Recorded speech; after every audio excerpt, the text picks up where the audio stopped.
Welcome to HN news. ఈరోజు ముఖ్యాంశాలు చూద్దాం. హైదరాబాద్లోని మూసాపేట మెట్రో స్టేషన్లో మెట్రో సిబ్బంది రొటీన్ తనిఖీలు చేస్తుండగా ఒక ప్రయాణికుడి బ్యాగ్లో 9mm బుల్లెట్ కనిపించడం భద్రతా సిబ్బందిని ఆశ్చర్యపరిచింది. వివరాల ప్రకారం శనివారం రాత్రి మొహమ్మద్ అనే యువకుడు మెట్రో స్టేషన్కు చేరుకున్నప్పుడు భద్రతా సిబ్బంది ఎప్పటిలాగే అతని బ్యాగును తనిఖీ చేశారు.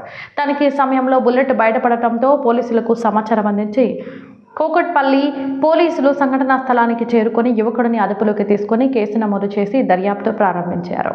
ప్రాథమిక సమాచారం ప్రకారం మొహమ్మద్ బీహార్కు చెందినవాడు మరియు మూసాపేటలోని ప్రగతినగర్ ప్రాంతంలో ఉన్న ఒక ఫ్యాక్టరీలో ఫ్యాబ్రికేటర్గా పనిచేస్తున్నాడు.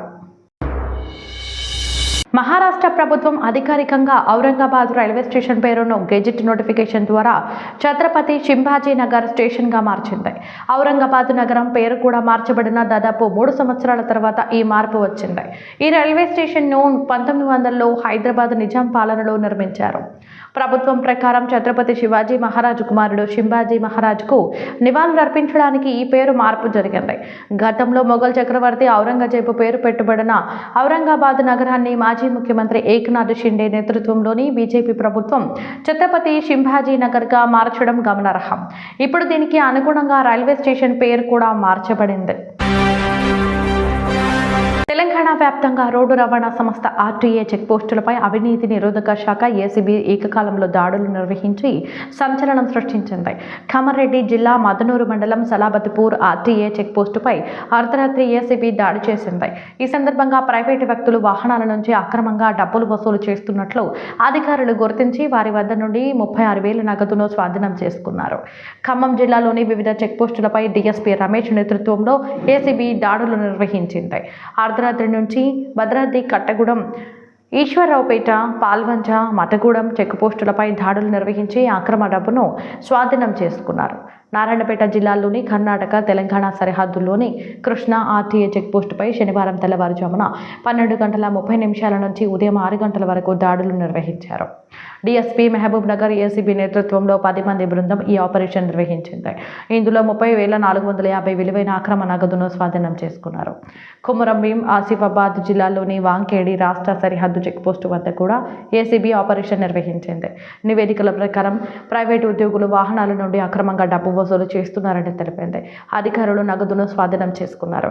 ఇటీవల రోజుల్లో రవాణా చెక్పోస్టులపై ఇది 2వ అతిపెద్ద ఏకకాల దాడి. సంగారెడ్డి జిల్లాలోని జహీరాబాద్ నియోజకవర్గంలోని మొగ్దాంపాలి మండలంలోని మాడి ఆర్టీఏ చెక్పోస్టుపై ఏసీబీ అధికారులు దాడి చేశారు. ఈ ఆపరేషన్లో 43,300 రూపాయలు స్వాధీనం చేసుకున్నారు.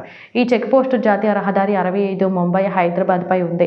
దీని ద్వారా ప్రతిరోజు వేలాది వాహనాలు ప్రయాణిస్తాయి.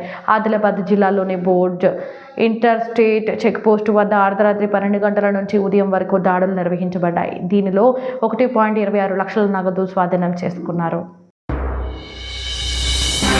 హైదరాబాద్ కోటి నుంచి పటాన్ చెరువుకు వెళ్తున్న ఆర్టీసీ బస్సులో ఒక విచిత్రమైన సంఘటన జరిగింది.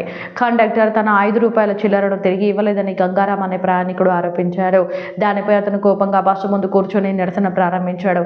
ఈ ఊహించని నిరసన కారణంగా ట్రాఫిక్ స్తంభించిపోయింది మరియు అనేక వాహనాలు ఆగిపోయాయి. చివరికి పరిస్థితిని అదుపు చేసి కండక్టర్ 5 రూపాయలను తిరిగిచ్చాడు. ఆ తర్వాత ప్రయాణికుడు అక్కడి నుండి వెళ్ళిపోయాడు మరియు ట్రాఫిక్ తిరిగి ప్రారంభమైంది. గాజా ప్రజల గాయాలను మాన్పాల్సిన అవసరం ఉందని టర్కీ అధ్యక్షుడు తయ్యిప్ ఎర్డోగన్ అన్నారు. విదేశీ మీడియా ప్రకారం టర్కీ అధ్యక్షుడు రెసిప్ తయ్యిప్ ఎర్డోగన్ టర్కీ ఆఫ్రికా ఫోరంలో ప్రసంగిస్తూ ఇజ్రాయెల్ రికార్డు బాగాలేదని, ప్రజల గాయాలను మాన్పాల్సిన మరియు పునర్నిర్మాణం అవసరమని, మేము గాజా గురించి ఆందోళన చెందుతున్నామని అన్నారు. గాజాలో శాంతి నెలకొల్పడానికి హమాస్ మరియు ఇజ్రాయెల్ మధ్య ఒప్పందం కోసం మేము బలమైన ప్రయత్నాలు చేస్తామని టర్కీ అధ్యక్షుడు అన్నారు.